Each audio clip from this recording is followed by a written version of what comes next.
जब कोई पदार्थ अकेले ही या किसी अन्य पदार्थ के साथ क्रिया करने के एक या अधिक विभिन्न गुणों वाले नए पदार्थ का निर्माण करता है तो वह क्रिया को रासायनिक अभिक्रिया कहलाती है। जब कोई पदार्थ अकेले ही या किसी अन्य पदार्थ के साथ क्रिया करने एक या अधिक विभिन्न गुणों वाले नए पदार्थ का निर्माण करता है तो वह क्रिया को रासायनिक अभिक्रिया कहलाती है। जो पदार्थ अभिक्रिया में भाग लेकर नए पदार्थ बनाता है वे अभिकारक कहलाते हैं। अभिकारक के साथ अभिक्रिया के फलस्वरूप बने नए पदार्थ को प्रतिफल कहते हैं। रासायनिक अभिक्रिया में अभिकारक के परमाणुओं के बीच के बंधन टूटते हैं और प्रतिफल के परमाणुओं के बीच नए बंधन बनते हैं। रासायनिक अभिक्रिया में भाग लेने वाले पदार्थ के संकेतों एवं सूत्रों की सहायता से रासायनिक अभिक्रिया का निरूपण रासायनिक समीकरण कहलाता है।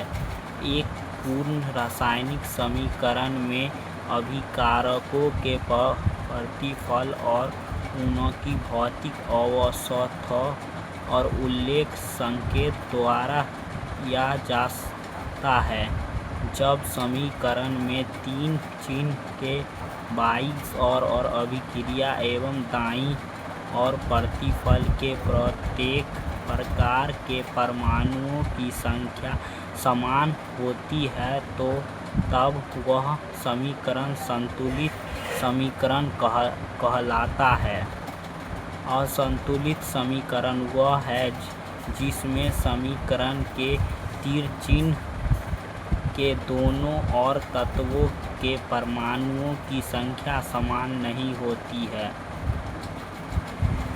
जिस रासायनिक अभिक्रिया में दो या अधिक पदार्थ तत्व या यौगिक परस्पर संयोग कर नए पदार्थ बनाते हैं उसे संयोजन या संश्लेषण अभिक्रिया कहते हैं।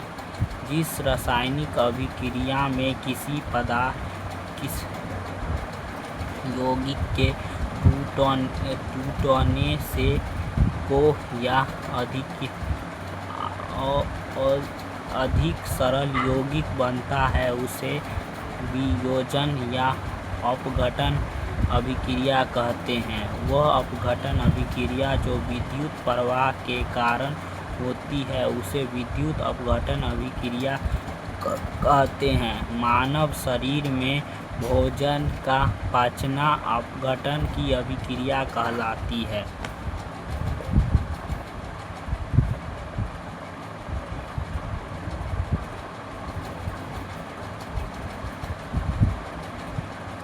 किसी अधिक क्रिया धातु द्वारा कम क्रियाशील धातु का उसके लवण से विस्थापन एवं एकल विस्थापन अभिक्रिया कहलाती है। जिस रासायनिक अभिक्रिया में दो यौगिक अपने यौगिकों का विनिमय या आदान प्रदान करते हैं वह अभेद्य विस्थापन अभिक्रिया कहलाती है। अवक्षेपण अभिक्रिया में प्रतिफल ठोस के रूप में विमल से पदार्थ हो जाता है। जिस रासायनिक अभिक्रिया में प्रतिफल के साथ साथ ऊष्मा और ऊर्जा भी निकलता है उसे ऊष्मा अभिक्रिया कहते हैं। जिस रासायनिक अभिक्रिया में ऊष्मा और ऊर्जा का उपशोषण होता है वह उपशोषण अभिक्रिया कहलाती है। जिस अभिक्रिया में किसी पदार्थ का ऑक्सीजन के साथ सीधे संयोग होता है वह ऑक्सीजन अभिक्रिया कहलाती है। किसी यौगिक से हाइड्रोजन का निष्कासन ऑक्सीजन कहलाता है। ऑक्सीजन एवं अपकरण अभिक्रिया सदैव साथ साथ होती है। जिस पदार्थ का ऑक्सीजन होता है वह पदार्थ अवकरण कहलाता है। जिस पदार्थ का अवकरण होता है वह ऑक्सीकारक कहलाता है। ऑक्सीकारक अवतल अभिक्रिया को रेडॉक्स अभिक्रिया भी कहते हैं। खाद्य पदार्थ में उपस्थित वसा तेल ऑक्सीकृत होकर खाद्य पदार्थ को दूषित बना देता है। प्रकाश और रासायनिक अभिक्रिया प्रकाश की उपस्थिति में होती है। किसी पदार्थ के ऑक्सीजन में जलने की प्रक्रिया को दहन कहलाती है। किसी पदार्थ के जलने में वायु उपस्थिति आवश्यकता होती है। कोई भी पदार्थ अपने जलवन ताप से कम ताप पर नहीं जल सकती है।